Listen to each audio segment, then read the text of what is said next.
선지자 조셉 스미스의 가르침 제28과 악마의 형벌. 제6부 1843에서 1844년. 영원한 세계에 있는 영은 이 세상에 있는 영과 같습니다. 영이 이 세상에 와서 육신을 받고 죽어서 다시 일어나 영광스럽게 될 육신을 다시 받을 때 그러한 영은 육신을 받지 못한 영 또는 첫째 지체를 지키지 못하였던 영, 곧 마귀보다 우세하게 됩니다. 마귀가 받는 형벌은 인간처럼 살지 못하는 것입니다. 마귀가 할 수 있는 일이란 이 세상으로 나와서 인간의 육신을 구속하고 장악하는 것입니다. 그러나 권능이 임할 때는 악마에게 속박당한 육체에서 악마를 쫓아낼 수 있습니다. 위대하신 하나님께서 우리를 이 세상에 보내시고 영원한 세계로 가도록 준비시키시는 목적을 나는 가슴속 깊이 간직할 것입니다. 우리의 행동이나 교류하는 것 모두가 영원한 것과 관계를 갖지 않고서는 영원한 생명을 누릴 수 없습니다. 그러나 이 모든 것이 있은 후 여러분은 여러분의 부르심과 택하심을 굳게 하여야 합니다. 이 명령이 당시의 사람들에게 해당되는 것이었다면 지금의 우리에게는 더욱 밀접한 관련을 갖고 있을 것입니다. 첫 번째 열쇠 지식은 구원의 힘입니다. 두 번째 열쇠 여러분의 부르심과 택하심을 굳게 하십시오. 세 번째 열쇠 산 위에 있어 훌륭한 음성을 들으며 한편으로는 여러분이 왕국에서 기업을 갖고 있다는 사실을 선포하는 음성을 듣는 것입니다. 절제회 구성에 관한 선지자의 말씀. 사랑하는 형제 여러분, 후기성도 절제회 구성에 관한 형제님들의 5월 4일자 편지에 대한 답으로 우리는 바울의 말씀을 인용합니다. 힘있지 않는 자들과 함께 똑같이 멍에를 매지 말고 오직 성도들에게 주어진 믿음만을 위해 싸우라. 그리고 베드로의 다음과 같은 권고를 인용합니다. 너희 지식의 절제를 더하라. 바울은 자신이 모든 사람에게 필요한 존재가 되었다고 말했습니다.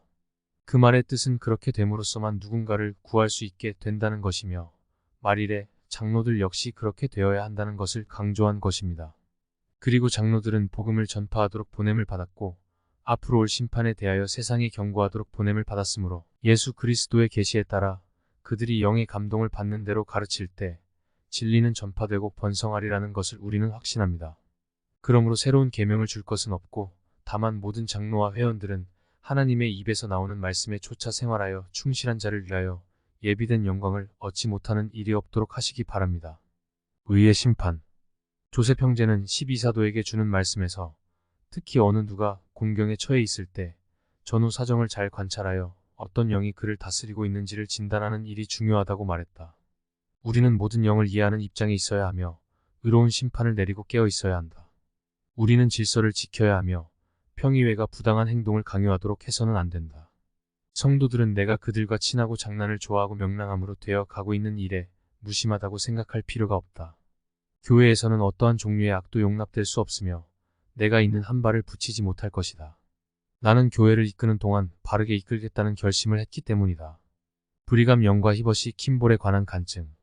커틀랜드에서 택함을 받고 올리버 카우드리, 데이비드 휘트머 그리고 나로부터 안수 성임을 받은 12사도 중에는 나에 대하여 반기를 들지 않은 사람이 단 2사람이 있다. 그들은 브리감 영과 히버시 킴볼이다. 이스라엘 집합의 목적. 많은 성도들이 성전단에 모였다. 합창단의 찬송이 있은 후 팔리 피프렛 장로의 기도에 이어 찬송을 불렀다. 조셉 스미스 회장은 다음과 같이 말씀하셨다.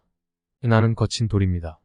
주님께서 나를 손으로 붙드실 때까지 망치 소리나 끌지라는 소리가 내게서 들리지 않았습니다. 나는 오직 하늘로부터의 학문과 지혜를 구합니다.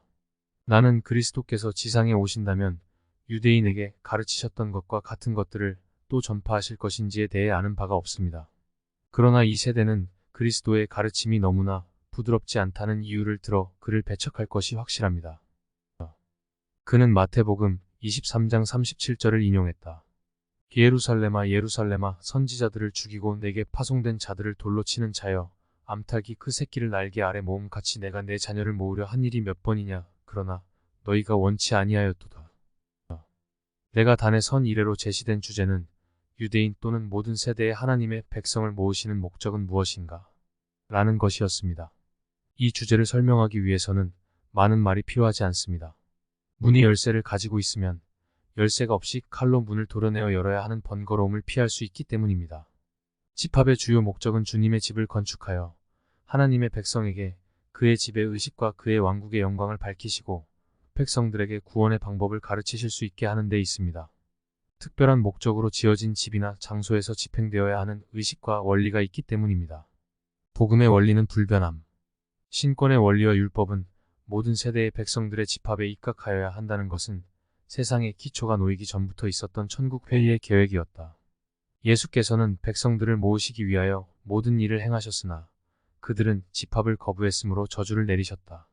세상의 기초가 놓이기 전에 인간의 구원을 위하여 신권으로 하늘에서 제정된 의식은 변경될 수 없다. 모든 사람은 같은 원리로서 구원된다. 죽은 자를 위한 구원. 하나님께서 이 말일에 그의 백성을 모으시는 이유도 주님의 집을 지어 의식과 엔다우먼트와 씻음과 기름 부음 등을 위한 준비를 하게 하는 데 있다. 주님의 집에서 행하는 의식의 하나가 죽은 자를 위한 침례이다. 하나님께서는 세상에 기초가 놓이기 전부터 이미 이 의식은 주님의 집에서 이 목적으로 준비된 침례반에서 집행되어야 한다고 정하셨다. 다른 종파의 사람들은 그것은 당신의 생각이지요 라고 말한다.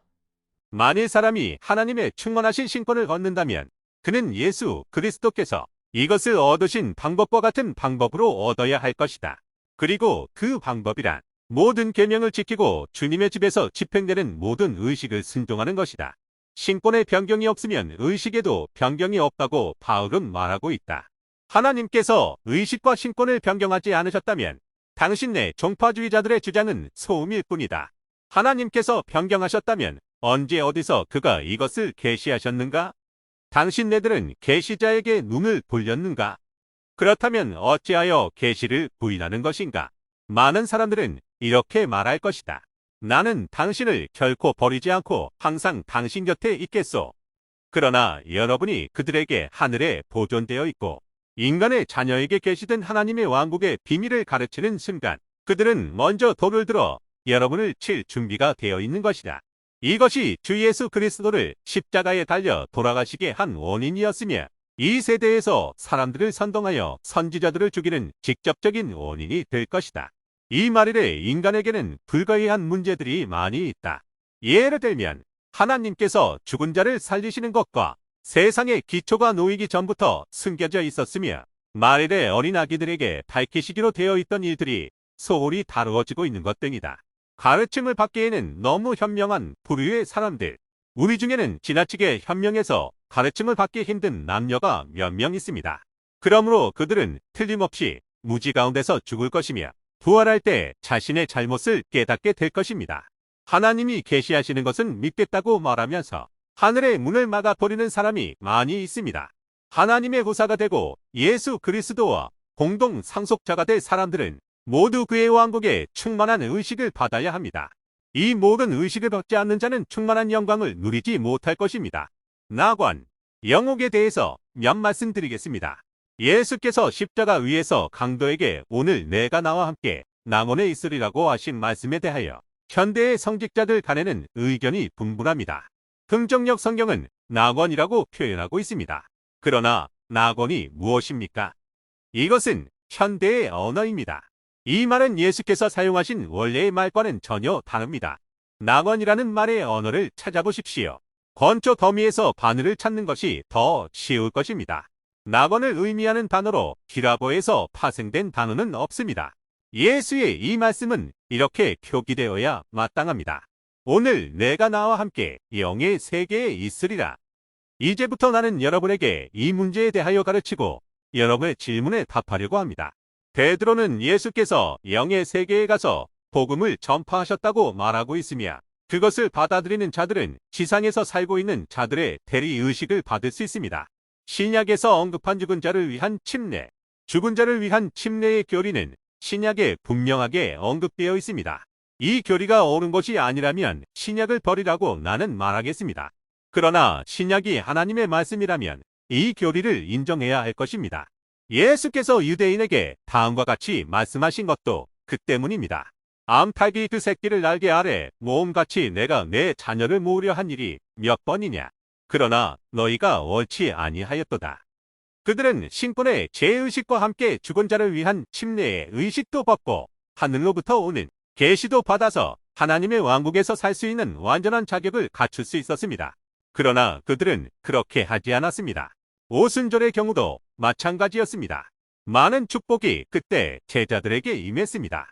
하나님께서는 죽은 자들을 구하시고 그렇게 함으로써 그의 백성을 하나로 모으기 위하여 이 의식을 성임하셨습니다. 영의 세계. 하나님으로부터 신권을 받아 보내심을 받고 충만한 복음을 전파하는 사람은 항상 친구로부터 외면당하기 일쑤였습니다. 그들은 항상 그가 그릇된 것을 가르치고 있다는 생각 때문에 그를 죽이려 했으며 예수도 이러한 이유로 십자가에 처형당했던 것입니다. 이제 언어 학자들을 향해서 말하겠습니다. 성경에는 성신이 나에게 주시는 계시에 부합되지 않는 것들이 많이 있습니다. 조금 더 비판하겠습니다. 성경에는 지옥이라는 말이 많이 나오고 있는데 많은 종파들이 이것이 타오르는 불과 유황못인 줄 알고 있으며 또 그렇게 설교하고 있습니다. 그러나 지옥이란 무엇입니까? 이건 역시 현대어이며 저승 하데스이라는 말에서 나온 것입니다. 하데스라는 단어의 어원을 추적해보면 히라보의 헤이디즈 하데스, 나 이브리어의 수올셜은 모두 영의 세계를 의미합니다. 헤이디스, 수올, 낙원, 영혼 모두가 영의 세계를 의미하는 것입니다. 의로운 자나 악한 자나 모두 부활할 때까지 똑같은 영의 세계에 있게 됩니다. 나는 그렇게 생각하지 않습니다라고 말할 사람이 있을 것입니다. 나의 집에 언제라도 오면 어릿집을 보여주어 증명해 주겠습니다. 죽은 후에 가는 영의 세계에 있는 영들에게 있어서 가장 큰 슬픔은 다른 영들이 누리는 영광, 자기도 능히 누릴 수 있었던 영광을 못 누리게 된 사실을 깨닫는 것이며 자기 스스로 자신을 비난하게 되는 것입니다. 그러나 나는 하나의 천국과 하나의 지옥이 있어서 모든 사람이 가서 모두 똑같이 비참해지거나 똑같이 행복해진다는 것을 믿습니다라고 말하는 분도 있을 것입니다. 모든 사람이 육신을 입고 행한 행위에 따라 심판받게 된다고 기록되어 있는데 어디에서 모든 사람, 곧 영예롭고 덕 있는 사람과 살인자와 간음자가 함께 살 수 있다는 말입니까? 사도 바울은 새 영광과 새 하늘이 있다는 것을 우리에게 알려주었습니다. 그는 셋째 하늘로 들려 올라간 사람을 알았다고 말하고 있습니다. 만일 천국이 단 하나라고 말하는 종파주의자들의 교리가 진실한 것이라면 바울은 어찌하여 하늘이 셋이 있다고 말했겠습니까? 예수께서도 제자들에게 다음과 같이 말씀하셨습니다. 내 아버지 집에 거할 곳이 많도다. 그렇지 않으면 너희에게 일렀으리라.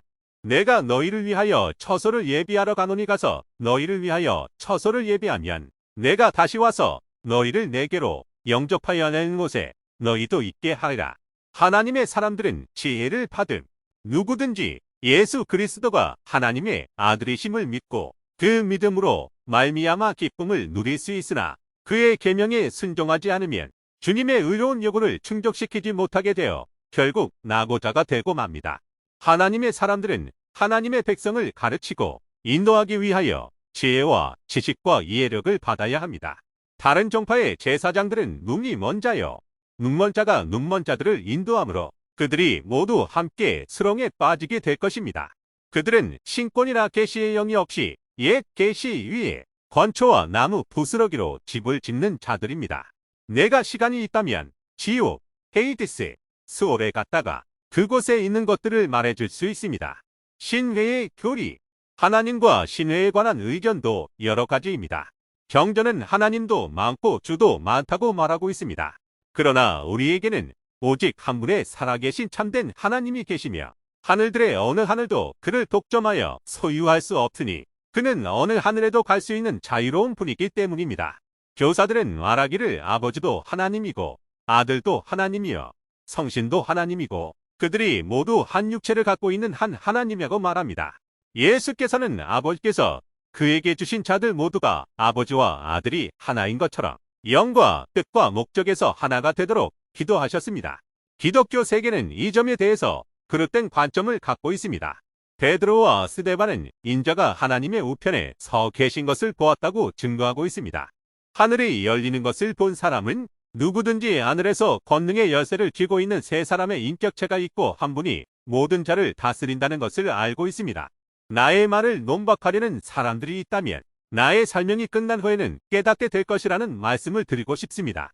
아들은 아버지의 하신 일을 행함. 아버지께서 자기 안의 능력을 갖고 계신 것처럼 아들도 자기의 생명을 버렸다가 다시 취할 수 있는 능력이 있으며 자신의 육체를 지니셨습니다. 아들은 아버지가 하시는 것을 본대로 행하십니다. 그렇다면 아버지도 언젠가 그의 목숨을 버리셨다가 다시 취하셨을 것입니다. 그래서 아버지 역시 육신을 갖고 계시다는 것을 알 수 있습니다. 아버지와 아들은 각기 자신의 육신을 갖고 있습니다. 그러나 일반 종파에서는 아들의 육신이 아버지의 것과 동일한 것으로 믿고 있습니다. 신 하나님은 천사보다 우월하며 천사는 종으로 성력을 베풉니다. 부활할 때 어떤 사람들은 천사로 부활하게 되고 어떤 사람들은 신 하나님이 됩니다. 이러한 것들은 그러한 목적을 위해서 예비된 성전의 가장 거룩한 장소에서 계시됩니다. 다른 종파의 많은 사람들이 이렇게 외치고 있습니다. 오, 나는 예수에 대한 간증을 갖고 있습니다. 나는 하나님의 영을 갖고 있습니다. 그러나 조셉 스미스는 배척합니다. 그는 자기가 선지자라고 말하나 이 말일에 선지자나 계시자는 없습니다. 계시자 요한은 예수님에 대한 간증은 예언의 영이라고 말했습니다. 그러므로 당신의 입 때문에 당신은 정죄받을 것입니다. 다시 본론으로 돌아가서 백성들을 이곳으로 모으는 이유에 대해서 말씀드리겠습니다. 그것은 예수께서 유대인을 모으시기 원하는 목적과 같습니다. 하나님께서 그의 성도들을 위하여 예비해 놓으신 의식과 축복과 영광을 받기 위해서입니다. 이제 이곳에 모인 여러분께 묻겠습니다. 여러분은 이 집을 지어 하나님께서 여러분을 위하여 예비해 놓으신 의식과 축복을 받겠습니까? 아니면 주님의 집을 짓지 않아서 그가 다른 백성에게 모든 축복을 부으시게 하겠습니까? 선지자의 성공의 원인 동료를 사랑함. 조셉은 자기와 하늘과의 관계가 원만히 유지되고 있다고 말하면서 자기는 누구에게도 원한을 갖고 있지 않다고 말했다. 그는 예수께서 기도하신 것과 같은 양식으로 이렇게 기도했다. 아버지시여, 내가 내게 죄 지은 잔을 사하여 준 것 같이 나의 죄를 사하여 주옵소서. 나는 모든 사람을 후히 사하여 주었나이다. 우리가 다른 사람에 대한 사랑을 가꾸고 간직하고자 한다면 원수까지도 친구인 것처럼 사랑하여야 합니다. 다른 종파의 성직자들은 나에 대해 이런 말을 합니다. 어떻게 이 수다장이가 그토록 많은 추종자를 얻는 것인가? 나는 사랑의 원리를 갖고 있기 때문이라고 대답합니다. 내가 세상에 줄 수 있는 것이라고는 선한 마음과 선한 손뿐입니다. 성도들은 내가 형제들을 위하여 기꺼이 목숨을 버릴 각오가 되어 있는지 아닌지를 알고 있습니다. 내가 몰몬을 위해 죽을 각오가 되어 있음이 기정사실로 알려져 있다면 나는 당당히 하늘 앞에서 장로교나 침례교나 그 외의 다른 종파의 선한 사람을 위하여 내가 죽을 준비가 되었다고 외칠 것입니다. 왜냐하면 후기 성도의 권리를 짓밟는 논리는 다른 약소 종파, 곧 만인에게 알려지지 않아서 스스로를 방어하기에 약한 종파의 권리도 짓밟을 수 있기 때문입니다. 자유에 대한 사랑. 나의 영혼을 감동시키는 것은 자유에 대한 사랑, 즉 온 인류에 대한 종교적인 자유의 사랑입니다. 자유를 사랑하는 마음은 나의 조부님들이 나를 무릎에 앉히시고 내 영혼에 불어넣어 주신 것입니다. 내가 친구를 원해야 할까요? 아닙니다.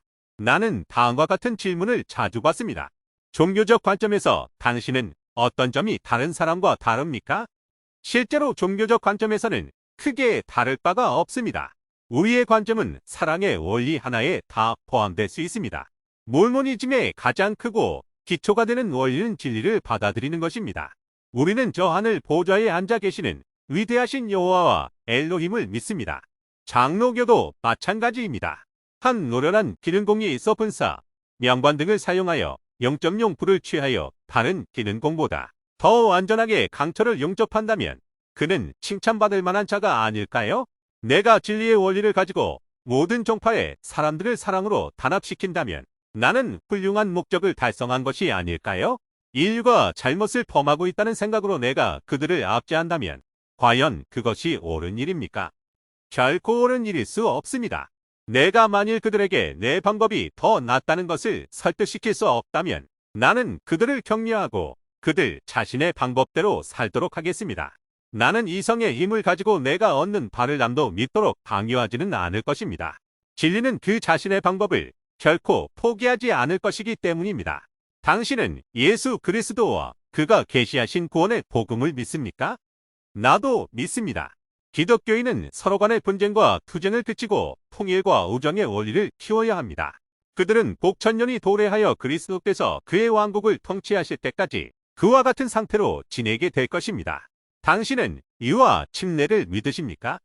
라고 장로교인이 물으면 아니요라고 나는 대답합니다. 왜요? 성경에 그렇게 하라는 선고가 기록된 곳이 한 군데도 없기 때문입니다.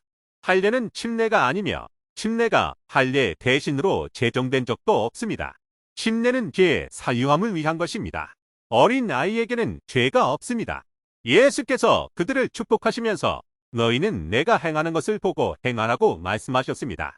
어린이는 모두 그리스도 안에서 살도록 지어졌으며 신앙과 회개로 더욱 성숙하여지는 것입니다. 여기까지는 우리는 다른 종파와 일치한다고 볼 수 있습니다. 그들은 모두 신앙과 회개를 전달합니다. 복음은 죄사함을 위한 침수로서의 침례를 요구합니다. 침례란 문자 그대로 물에 잠긴다는 뜻이기 때문입니다.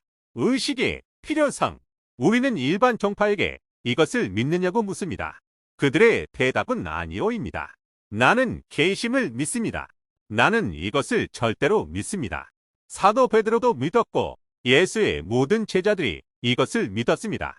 그러나 나는 더 나아가서 안수료에 의한 성신의 의사를 믿습니다. 이것은 사도행전 2장 38절에 기록된 것으로 오순절에 베드로가 복음을 가르칠 때에 나타난 증거입니다. 침례를 줄 때 죄사함을 위한 것이라는 관점과 성신의 은사를 받는다는 의미가 없다면 모래 주머니를 물에 넣는 것과 다를 바가 없습니다.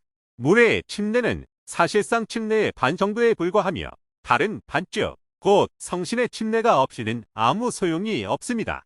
구세주께서는 이같이 말씀하셨습니다. 사람이 물과 성령으로 거듭나지 아니하고서는 하늘 나라에 들어갈 수 없느니라. 우리나 혹 하늘로부터 천사라도 우리가 너희에게 전한 복음 외에 다른 복음을 전하면 저주를 받을지어다라고 갈라디아서 1장 8절에 기록되어 있습니다. 설교 선지자의 성역 우정. 먼저 누가복음 16장 16절을 읽고 설교를 시작하겠습니다. 율법과 선지자는 요한의 때까지요. 그 후부터는 하나님 나라의 복음이 전파되어 사람마다 그리로 침입하느니라. 내가 많은 것을 가르칠 수 있을지는 알 수 없으나 성도들의 신앙에 대하여 몇 가지 교훈적인 문제를 다룰 수 있을 것 같습니다. 내가 이제는 선지자가 아니라고 선포했다는 소문이 외국으로 퍼졌습니다. 지난 안식일에 나는 이것을 역설적으로 말했습니다. 나는 여러분이 모두 이해하리라고 생각했습니다. 나는 선지자의 자격에 대해 말한 것이 아니었고 다만 그것을 나 자신이 선포할 생각이 없다는 뜻으로 말씀드린 것입니다. 그러나 나는 예언의 영인 예수에 대한 간증을 갖고 있다는 것을 말씀드립니다. 사람이 자기 친구를 위하여 목숨을 버리면 이에서 더 큰 사랑이 없습니다. 나는 수많은 형제들이 나를 위하여 희생될 준비가 되어 있는 것을 발견하고 있습니다. 나에게 지워진 짐은 매우 큽니다. 나를 핍박하는 자들은 좀처럼 나를 쉬게 만들지 않습니다. 나는 일을 하는 가운데 마음은 원이로 돼 육신이 약한 것을 발견하게 됩니다. 비록 나는 이 경륜의 시대의 위대한 사업과 왕국의 기초를 놓도록 하나님 아버지로부터 부름을 받았지만 옛날의 선지자들처럼 다른 사람들과 같은 감정의 지배를 받습니다. 나의 결함에도 불구하고 나는 다른 사람들의 결함도 짊어져야 합니다. 그들은 공경에 처해 있을 때 그것으로부터 헤어나기 위하여 나에게 집요하게 달라붙으며 그들의 잘못을 내가 덮어주기를 바랍니다. 그러나 반면에 조셉 형제에게서 어떤 결점을 발견하면 그들은 그의 명예에 손상을 주려 애를 쓰고 그것을 온 세상에 공포하여 나의 원수들이 성도들을 멸망시키도록 부채질합니다. 율법이 나를 통해 교회에 주어졌지만 그들은 한순간도 나를 용서하지 않습니다. 그들은 아주 작은 결함이라도 그것으로 나를 멸망시키려 하고 단에서부터 브엘세바까지의 나의 가상적인 실패를 공표합니다. 그럴지라도 그들은 하나님의 일에 대해서는 너무 무지합니다. 하나님의 일은 지금까지 나에게 계시되어 왔고 나의 행동과 동기를 정확한 방법으로 심판해 왔습니다. 그들이 나를 심판하는 유일한 근거는 조상 때부터 내려오는 어리석은 유정과 고용된 제사장의 불합리한 가르침을 나의 행동과 비교하는 것인데 고용된 제사장 또는 성직자들이 추구하는 목표는 가증스러운 유욕을 위하여 사람들을 무지한 상태에 머물게 하는 것이니 이에 선지자들이 말한 바 그들은 양떼를 먹이지 않고 자기 자신만 먹이는 자들입니다. 종종 사람들은 자신의 문제를 나에게 가지고 와서 나의 뜻을 알려달라면서 조셉 형제님, 저를 도와주십시오. 저를 도와주세요. 라고 말합니다. 그러나 내가 어려움을 당할 때 그들은 조금도 나를 불쌍히 여기거나 위로하려 하지 않습니다. 나는 상호관계의 원리를 믿습니다. 우리가 악한 세상에서 사는 것은 사람들이 스스로 허물을 찾기에 바쁘고 문에 꼬집는 자를 위하여 함정을 놓기 때문입니다.